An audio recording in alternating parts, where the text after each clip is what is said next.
کانگریس کی صدارت کے لیے کانگریسی سینئر اور دانشور قائد ششی تھرور بھی میدان میں موجود ہیں۔ سینئر کانگریسی و دانشور لیڈر مانے جانے والے رکن پارلیمان ششی تھرور نے ملیالم پتریکا ماترا بھومی کے لیے آزاد اور منصفانہ انتخابات کے عنوان سے ایک مضمون تحریر کیا۔ اس مضمون میں کانگریس صدر کے انتخاب پر ان کے خیالات کا اظہار کیا ہے۔ اس مضمون کی بنیاد پر یہ مہم شروع ہوئی کہ تھرور پارٹی صدر کے عہدے کی دوڑ میں شامل ہے۔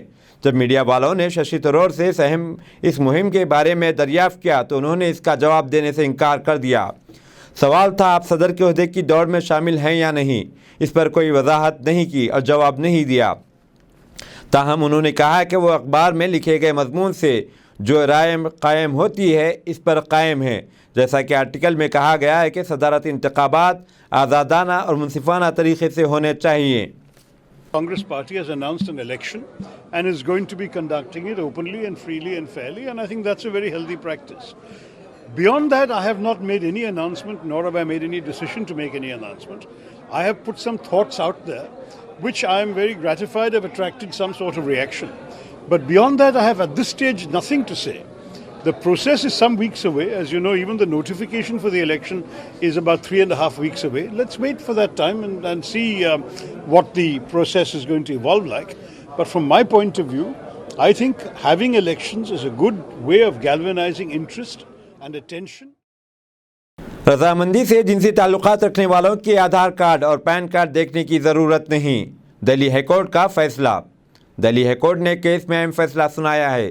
ایک کیس میں عدالت نے فیصلہ دیا ہے کہ رضامندی سے جنسی تعلقات میں ملوث پارٹنر کی عمر جاننے کے لیے آدھار کارڈ اور پین کارڈ کو چیک کرنے کی ضرورت نہیں ہے۔ جسٹس جسمین سنگھ نے نابالغ کی عصمت دری کرنے والے شخص کی طرف سے دائر ضمانت کی درخواست پر سماعت کی، لیکن عدالت نے رائے دی کہ ریکارڈ کے مطابق خاتون کی 3 مختلف سالگرہیں تھیں اور عصمت دری کے وقت وہ نابالغ نہیں تھی۔ عدالت نے اس دلیل کو مان لیا کہ خاتون کی تاریخ پیدائش 1 جنوری 1998 ہے۔ اس سے یہ ثابت ہوتا ہے کہ وہ نابالغ نہیں ہے۔ دوسرے یہ کہ لڑکی کو ایک بڑی رقم منتقل کی گئی تھی۔ گوتم اڈانی اب دنیا کے تیسرے امیر ترین آدمی ہیں اور یہ کارنامہ بی جے پی حکمرانی میں مکمل ہوا ہے۔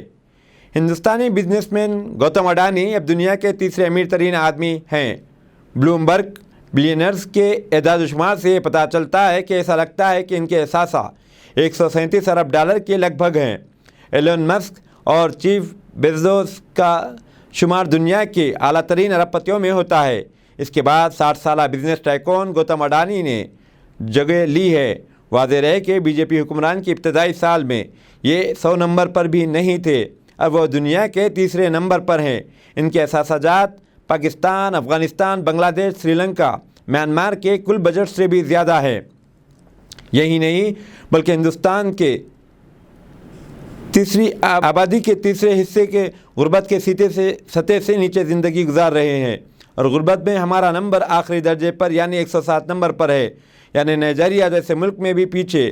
لیکن یہاں کا بزنس مین دنیا کا تیسرا امیر ترین شخص ہے۔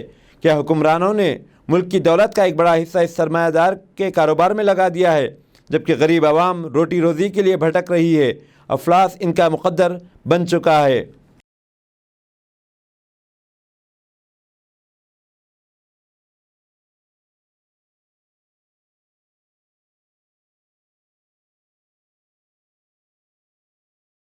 کیجریوال طاقت کے چکر میں، اس بات کا الزام سماجی کارکن انا ہزارے نے لگایا ہے، جبکہ انہوں نے بی جے پی کے لیے راہ ہموار کی تھی۔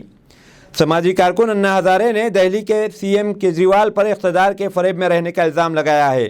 انا ہزارے نے شراب گھوٹالے پر اپنی بے صبری کا اظہار کیا ہے۔ اس تناظر میں کیجریوال کو ایک سخت خط لکھا۔ معلوم ہوا کہ 2012 میں انا ہزارے اور کیجریوال نے ملک گیر تحریک شروع کی تھی جب کانگریس پارٹی حکمران تھی۔ بعد ازاں کیجریوال نے اپنی ایک علیحدہ پارٹی بنا لی۔ کانگریس پارٹی حکومت ختم تو انا ہزارے کی تحریک بھی ختم۔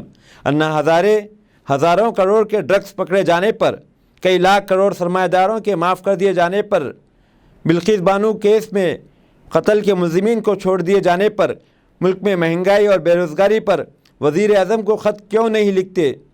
اب کیجریوال بی جے پی کو ہر جگہ چیلنج کر رہا ہے تو انا ہزارے کو ہندوتوا حکمرانوں کو خطرے میں دیکھ کر خط لکھا ہے۔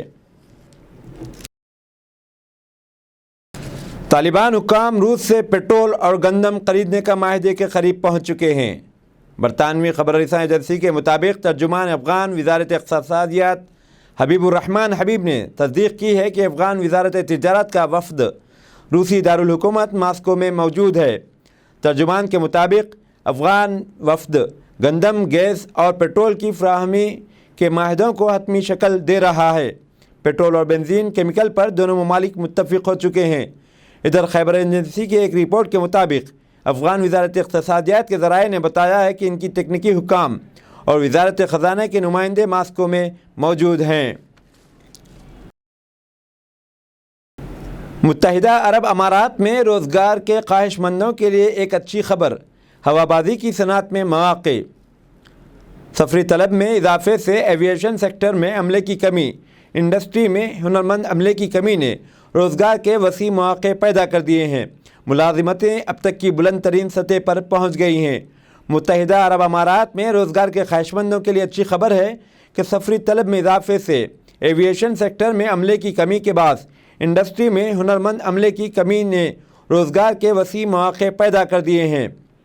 ایویشن انڈسٹری کے وائس چانسلر ڈاکٹر احمد علی نے کہا کہ ایویشن انڈسٹری میں ہنرمند عملے کی کمی روزگاری کے بڑے مواقع پیدا کیے ہیں۔ بوئنگ کمپنی نے بھی حال ہی میں ایک رپورٹ جاری کی ہے کہ تجارتی ہوائی سفر کی بحالی اور بڑھتی ہوئی طویل مدتی نمو کو پورا کرنے کے لیے اگلے 20 سالوں میں 20 لاکھ سے زیادہ نئے ہوابازی اہلکاروں اور پائلٹوں کی مانگ ہوگی۔ شاپنگ پر گئی ماں کی لاپرواہی، پولیس نے 2 سالہ بچے کی جان بچائی۔ یو اے ای میں بچے کو گاڑی میں سیٹ بیلٹ باندھے اکیلا چھوڑ کر ماں خریداری پر چلی گئی۔ ادھر خودکار دروازے بند ہو گئے اور بچہ دم گھٹنے سے مر سکتا تھا، لیکن پولیس نے بروقت کارروائی کرتے ہوئے بچے کو مرنے سے بچا لیا، اسے ماں کے حوالے کر دیا۔ دور رسالت صلی اللہ علیہ وسلم سے متعلق 5 یادگار مساجد کی بحالی کا حکومت سعودی عرب نے فیصلہ کیا ہے۔ سعودی ولی عہد محمد بن سلمان نے تاریخ اہمیت کے حامل 5 قدیم مساجد کو اپنی اصلی حالت میں بحالی کا فیصلہ کیا ہے۔ یہ وہ مساجد ہیں جو نبی کریم صلی اللہ علیہ وسلم کے دور میں پیش آنے والے اہم تاریخی واقعات کے تناظر میں عباسی دور میں بطور یادگار تعمیر کی گئیں۔ تاہم اب صدیوں پرانی یہ مساجد ماحولیاتی تبدیلیوں سے بری طرح سے متاثر ہیں۔ ان مساجد میں مسجد بیع بھی شامل ہے، جو مسجد شعب مینا میں ہمراہ العقبہ کے قریب عباسی خلیفہ ابو جعفر المنصور کے دور میں تعمیر کی گئی تھی۔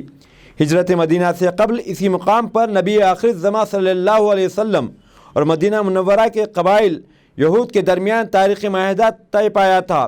علامات مکہ معظمہ کے 700 سال پرانی مسجد الخضر کو بھی اصلی حالت میں بحال کیا جائے گا۔ یہ مسجد الحرام سے 66 کلومیٹر کے فاصلے پر ہے۔ اسی طرح جدہ کی 2 قدیم مساجد ابو عنایہ اور الفتح مسجد کو بھی اصلی حالت میں بحال کیا جائے گا۔